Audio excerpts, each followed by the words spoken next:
வாங்க வரமிளகாய் கிள்ளி போட்ட நாட்டுக்கோழி குழம்பு எப்படி செய்யலான்னு பார்க்கலாம். 2 ஸ்பூன் கடலை எண்ணெய் போட்டுக்கோங்க.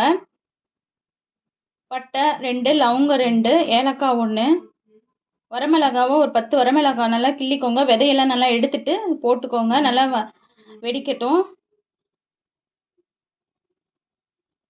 நல்லா பொரிஞ்சிடுச்சு.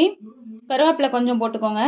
நம்ம சுத்தம் பண்ணி வச்சிருக்கிற சிக்கனை போட்டுக்கோங்க.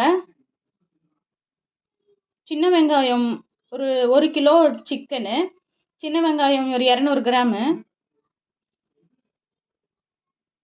நல்லா சாப் பண்ணிக்கோங்க. அரைக்க வேண்டாம், சாப் பண்ணிக்கோங்க. இது ஒரு நல்ல டேஸ்டாக இருக்கும்.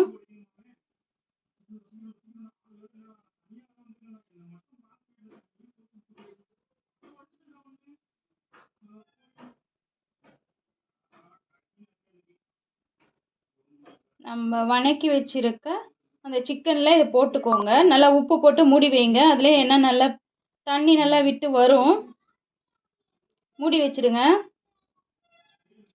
வீட்டு மல்லித்தூள் 1 ஸ்பூன்,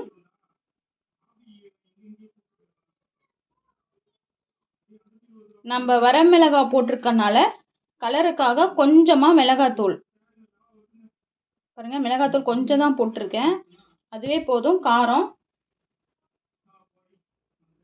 1 கப்பு தண்ணி நல்லா வேகட்டும். மூடி வைங்க. இப்போ ஒரு 25 நிமிஷம் இருக்கும்.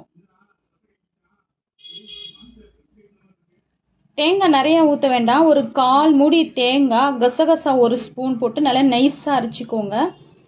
அதை நம்ம இதில் ஊற்றிடலாம்.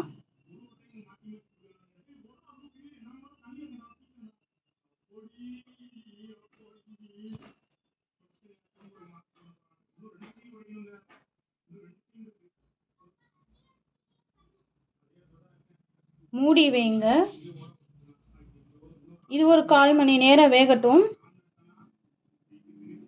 அந்த கோழியிலேருந்து ஒரு முட்டை கிடச்சிச்சுங்க, தனியாக எடுத்து வச்சுருந்தேன். அதை நம்ம இப்போ போட்டுக்கலாம். முன்னையே போட்டிங்கன்னா எல்லாம் கரைஞ்சி போயிடும், அதனால் இப்போ போட்டுக்கலாம். அது ஒரு 5 நிமிஷம் வேகட்டும். முட்டை நம்ம வேக வைக்கிற மாதிரி தான். 5 நிமிஷம் வேகட்டும். கருவேப்பிலை போட்டு இறக்கிடுங்க.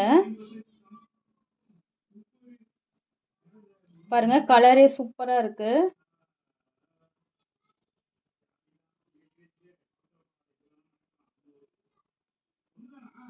சுவையான வரமிளகாய் கிள்ளி போட்ட சிக்கன் குழம்பு.